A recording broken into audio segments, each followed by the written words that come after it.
Dans cette vidéo, bienvenue à Mario Land. On fera les meilleurs spectacles, sans oublier de découvrir l'univers magique. Dans l'univers d'harmonie des animaux fantastiques, incroyable. La découverte du nouveau parc de Universal Studios Epic Universe, c'est parti. Et c'est parti, deuxième jour Universal et aujourd'hui on visite Epic Universe, le nouveau parc qui a ouvert en mai. Ah, très hâte de le découvrir. Ça y est, on vient de passer le ticket, on va enfin pouvoir découvrir les 5 univers proposés, Harry Potter, le monde de Nintendo, le monde des méchants, le monde de l'eau et le monde de dragon. Si j'ai bien compris, c'était ça. On va voir si c'est le cas. Waouh! Donc on est rentré, il est 9h30, on rentre un peu plus tôt parce que le parc ouvre à 10h, mais comme on est à l'hôtel, on peut rentrer plus tôt. Et on va tout de suite à monde de Nintendo par là. Un petit tour sur les temps d'attente. Ok, il n'y a rien écrit. Ok, 1h30, super. On va mourir.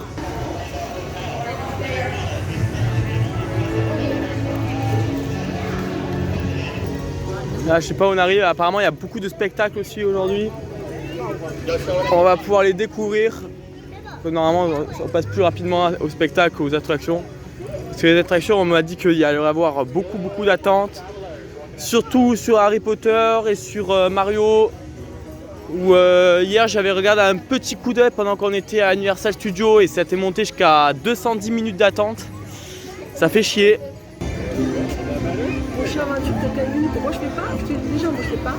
Après le chien aventure m'a dit qu'il y avait tout le temps jamais de queue à lui. On prend l'escalator. On est en train de traverser un gros tuyau vert. On va arriver dans le monde de Mario. Aïe, j'ai hâte. Je sens que ça va être stylé.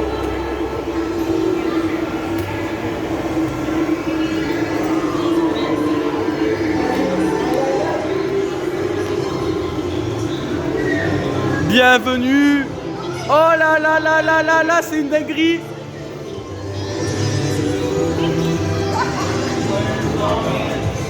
Oh,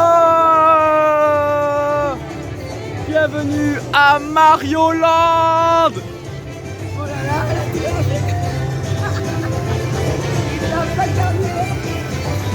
Oh, c'est trop stylé.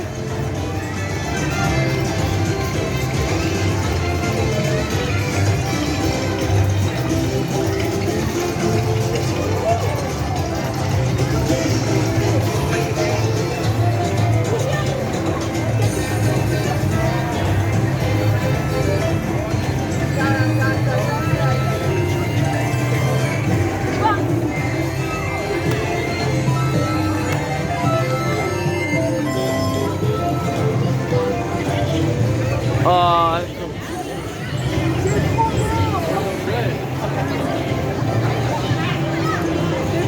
incroyable. Et on est parti pour notre première attraction de la journée, c'est l'attraction Mario Kart.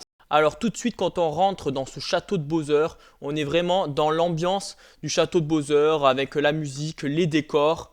On retrouve notamment tout ce qui va être lié à Mario Kart, notamment les coupes qu'on retrouve sur les différents circuits. Alors nous on a fait la single rider, ce qui fait qu'on n'a pas pu profiter complètement de tous les décors à la file d'attente. Et ensuite on récupère donc nos lunettes 3D et c'est parti.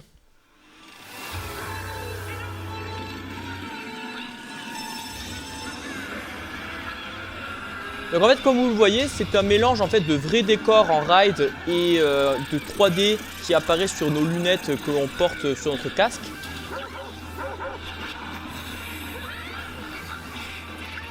On est doté d'un volant avec des gâchettes qui permet notamment de jeter des carapaces et des bananes afin de gagner des points en visant notamment les décors.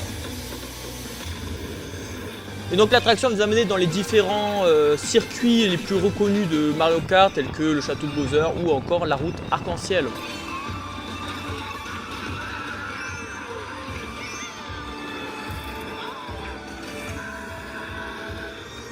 Et à la fin de l'attraction, il y a le score qui s'affiche. Bon, nous on a perdu comparé à l'équipe en face. Mais bon, on s'est quand même bien amusé.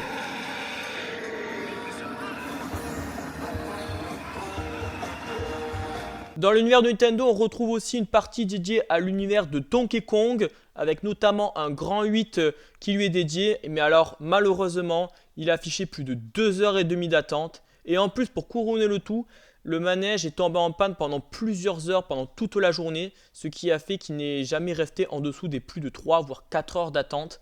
Et donc il a été, vous le comprenez bien, impossible pour moi de le faire. N'empêche, cet univers est vraiment magnifique et reproduit parfaitement l'univers de Mario avec toutes ses couleurs et les musiques. Vraiment, c'est super. Avant de quitter le monde de Mario, on a fait l'attraction de Yoshi qui a affiché 20 minutes d'attente. Bon, finalement, on a fait quand même 45 minutes, ils se sont trompés. Ça montrait quand même qu'il y avait beaucoup de monde ce jour-là à Epic Universe. Après, c'est une attraction quand même assez mignonne qui fait le petit tour du land à bord d'un Yoshi. Mais franchement, 45 minutes, ça fait beaucoup.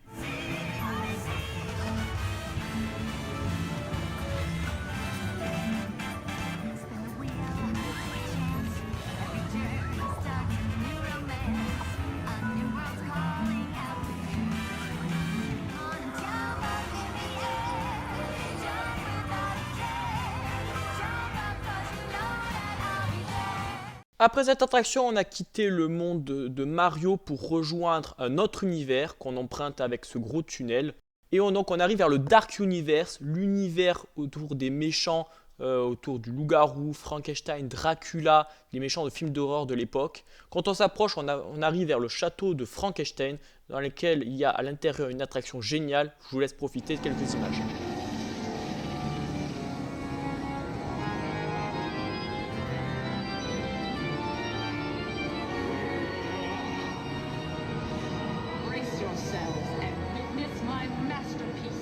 Dracula, under my control.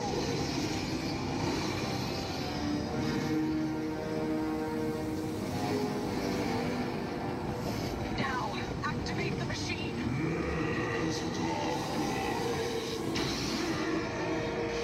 Wait, something's wrong.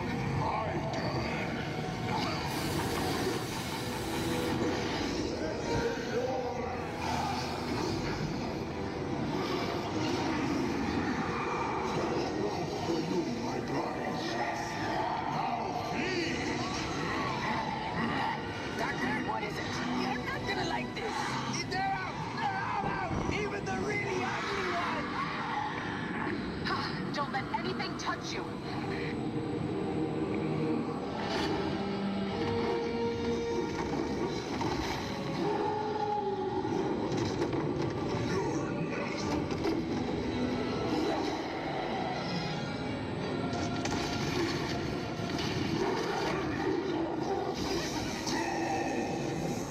Don't listen to him. There's another way out. Get back.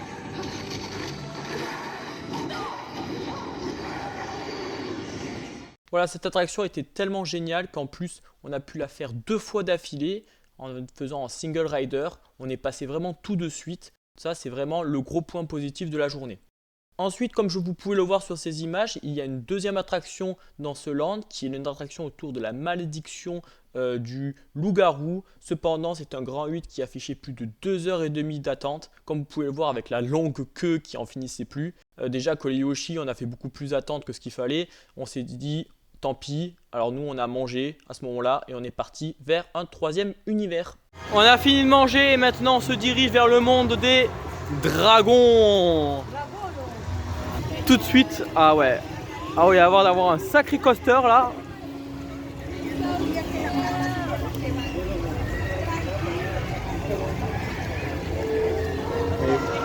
On les voit passer.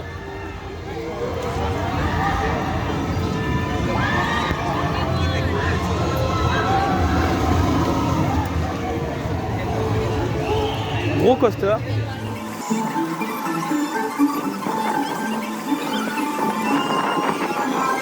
Là, il y a une zone de jeu pour les enfants.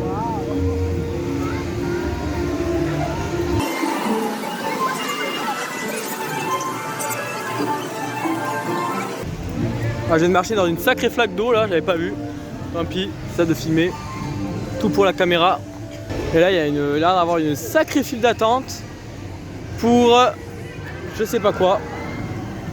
Peut-être justement le gris là. Ah non, c'est pour de la bouffe.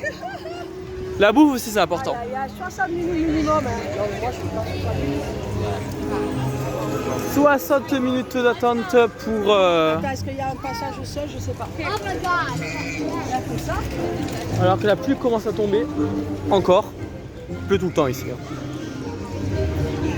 Oh, regardez.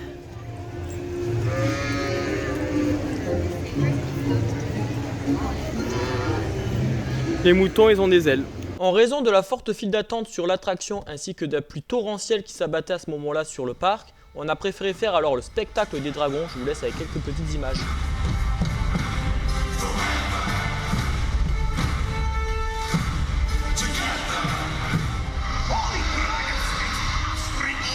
Get those out of here!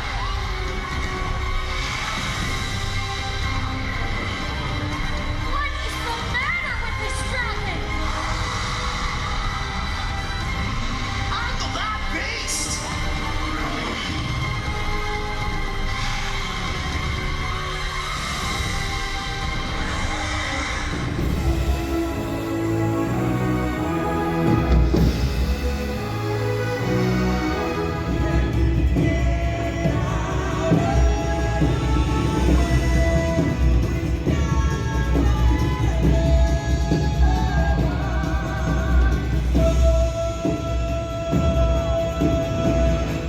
Après le spectacle, le soleil était revenu sur le parc. On va retrouver notamment une attraction avec des avions, qui ne m'intéressent pas plus que ça. Nous, on a préféré un petit peu vous passer dans le parc, voir les différents dragons qu'on retrouve bien sûr des films d'animation. Après, on a aussi une attraction avec des bateaux dans lequel on s'arrose. Mais là, franchement, on avait été déjà bien arrosé avant. Et surtout, les temps d'attente étaient vraiment abusés dans tout, mais partout, plus d'1h30 facile. Donc nous, on a préféré continuer et aller voir le monde d'Harry Potter. Et c'est parti pour découvrir le monde d'Harry Potter. Tout est écrit en français, je pense. Parce que c'est en français. C'est parti. Waouh, on est vraiment dans Paris. Incroyable.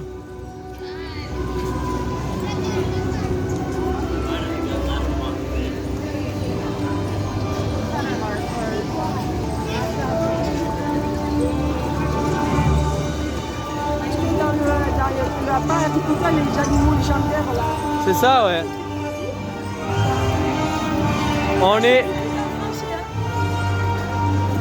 à Paris, dans l'univers d'harmonie des animaux fantastiques. C'est ça. Le musée des curiosités. Rappelle-toi que je passe à les animaux, je sais pas quoi, légendaires là. Fantastique. Les animaux fantastiques, ça se passe à Paris.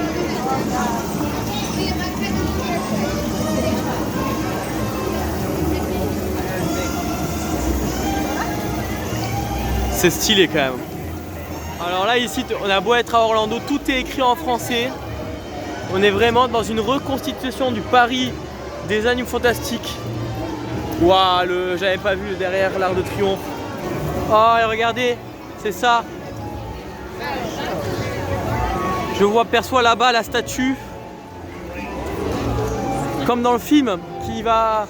Je sais plus ce qu'on lui dit, et bref, elle t'amène dans le monde des sorciers.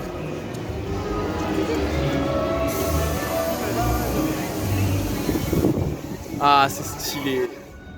Alors on a alors attaqué avec le spectacle des animaux fantastiques, dans lequel pour entrer dedans, il faut passer par ce petit chapiteau que je vous ai montré sur les images d'avant, qui était tout petit. On se disait mais c'est vraiment là le spectacle. Et en fait, comme vous voyez, quand on rentre, c'est comme dans le film, c'est immense. C'est un grand chapiteau, il y a un effet d'illusion optique qui fonctionne à merveille.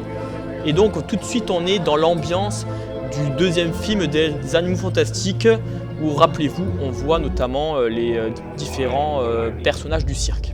Alors tout d'abord, on a un pré-show qui est vraiment pas mal. Ça nous met tout de suite dans l'ambiance, dans lequel on va vous expliquer un peu les différents de la magie. Bon, ça reprend un peu ce qu'il y avait dans le film. C'est plutôt sympa, il y a déjà des effets de magie un peu qui fonctionnent bien.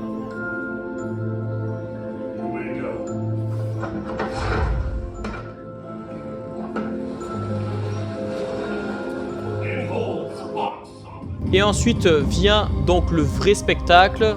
On est assis cette fois Et là on est sur un show d'une vingtaine de minutes qui est vraiment super beau.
On sort du spectacle Zen Fantastique, c'était bien, très joli, très mignon. Là on continue à être dans le Paris des années 30, des années fantastiques. Partout il y a plein de trucs en français écrits, plein d'affiches.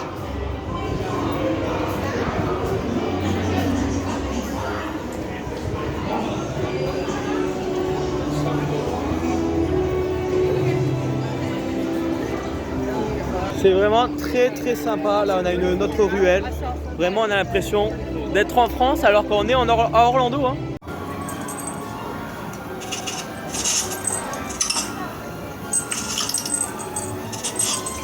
On continue à être dans le Paris. Alors ce qui est amusant c'est que si vous avez une baguette Harry Potter, il y a plein de petites interactions à faire dans l'univers. Que ce soit dans les autres parcs ou dans le Epic Universe. C'est vraiment très sympa. Et là les gens font la queue pour la bière au beurre. Ça donne pas trop envie, bizarrement, mais il y en a pourtant qui disent que c'est bon. Je veux bien les croire.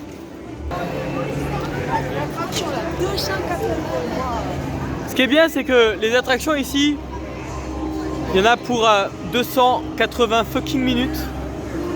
Ça donne pas trop envie à vrai dire. Hein. Même s'il y a une single rider. En attendant, on peut voir ici que ça nous arrose bien hein, cette saloperie là. Aïe aïe aïe. Bon, vous l'aurez compris, bien sûr, cette attraction Harry Potter, je ne l'ai pas faite. Mais tout de même, j'ai voulu juste rentrer à l'intérieur pour voir à quoi ressemblait la file d'attente. Apparemment, soi-disant exceptionnelle. Et à vrai dire, j'ai quand même fait plus d'une heure de queue, mais le résultat est là. Oh, ouais, je passe et je suis dans le ministère de la magie. Incroyable. Oh là là là là, c'est super stylé, c'est vraiment comme dans le film.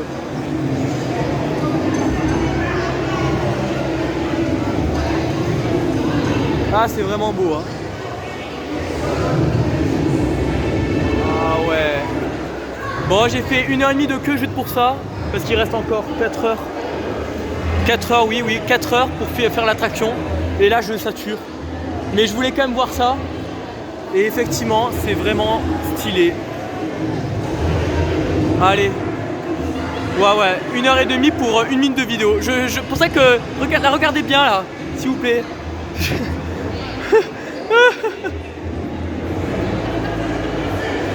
Allez. Alors pour finir, je vais vous dire un petit mot quand même sur le dernier monde, le monde céleste, qui en fait est l'office de Hub. C'est le monde dans lequel on arrive et ensuite on emprunte les différents couloirs que je vous ai montré, les différents tuyaux pour accéder aux autres mondes. Alors on a un hôtel au fond que vous voyez, ainsi qu'un carrousel qui a fait chez 45 minutes d'attente pour un carrousel. Franchement, ça donne la teneur un peu de la journée à laquelle on a souffert. Et on a aussi un coaster qui faisait la course avec un autre, ça a l'air trop bien, mais il n'arrêtait pas de tomber en panne, il ouvrait, il refermait, il ouvrait, il refermait, ce qui fait qu'à l'arrivée on n'a pas pu le faire malheureusement, dégoûté quoi. Voilà, c'est la fin de cette journée à Epic Universe. Malheureusement, on n'a pas pu faire beaucoup d'attractions parce qu'il y avait beaucoup trop d'attentes. Toutes les attractions pratiquement dépassent 1 heure, 1 heure et demie d'attente. Certaines comme Harry Potter ont affiché 280 minutes d'attente. C'est phénoménal et franchement, on se voit pas, on est fatigué après tant de jours de parc à faire autant de queue pour un manège qui va durer quelques minutes. Heureusement, on a pu faire quelques spectacles, il y a quand même quelques attractions au début de la journée qu'on a pu passer assez vite, notamment le Mario Kart en ayant mis le réveil assez tôt pour la faire avant l'ouverture du parc. Mais sinon, ça fait un peu trop et je dirais même plus, ça fait quand même cher parce que c'est quand même 140 balles le ticket d'entrée pour finalement une journée où on a pu faire pas tant d'attractions que ça. En plus, il y a eu beaucoup d'attractions qui ont été en panne une partie de la journée. Un mot à dire? Alors moi, un mot à dire, surtout n'y allez pas. C'est de l'arnaque pure et dure, mon fils Billy, voilà. Il paye du bisounours. Non, moi je trouve ça scandaleux. Et une merde pareille, il n'y a que 10 attractions. Je dis attractions, il y en a 5 en panne. Et 5 autres, il faut faire 4-5 heures de queue, ma foi. Alors les Américains, ils ont le sourire tout le temps. Moi, je suis bonne française, je râle. Je dis à mon fils, t'as payé ça une merde. Donc voilà, on a payé ça une blinde. Enfin, il a payé ça une blinde. Donc on part vite, je suis fatiguée, j'ai envie de rentrer à l'hôtel, de profiter de l'hôtel. Mais demain sera un autre jour et le dernier parc va être super. Parce qu'en même temps, c'était super. Et quand même, aujourd'hui, quand même, on retiendra l'attraction la meilleure. C'était celle qui fait peur. On a pu la faire 2 fois d'affilée alors qu'il y avait quand même 1 heure et demie d'attente. Grâce à la Single Rider, on a pu ça passer va tout de suite. Et là, c'est génial. Voilà, on va quand même. Voilà, l'attraction Mario Kart aussi était vraiment bien. Les 2 spectacles qu'on a vus, ils étaient sympas à voir. Bon, on essaie quand même de trouver du positif. Après, on est quand même sur un parc qui pour moi a quand même pas mal de potentiel. Je le vois bien, là il vient d'ouvrir en mai. J'imagine que dans quelques années, avec 2 fois plus d'attractions, ça permettrait peut-être d'amortir beaucoup les temps et de se retrouver avec des temps beaucoup plus convenables parce que quand même il y a pas mal de coasters. Il y a pas mal de mondes différents, les mondes sont très sympas. Le monde du dragon était joli. Mario, bien sûr, c'est super beau. Hyper coloré, Harry Potter, enfin plutôt les animaux fantastiques, on est dans le Paris des années 30, l'immersion est totale. Et le 4e monde, le monde donc, de Frankenstein, Dracula, la momie, tout ça, super beau. Voilà, donc je pense qu'il y a pas mal de potentiel. Et vu le monde qu'il y a, je pense que ça va être un gros succès cette saison pour Epic Universe. Et ça ne m'étonnerait pas qu'il se développe davantage.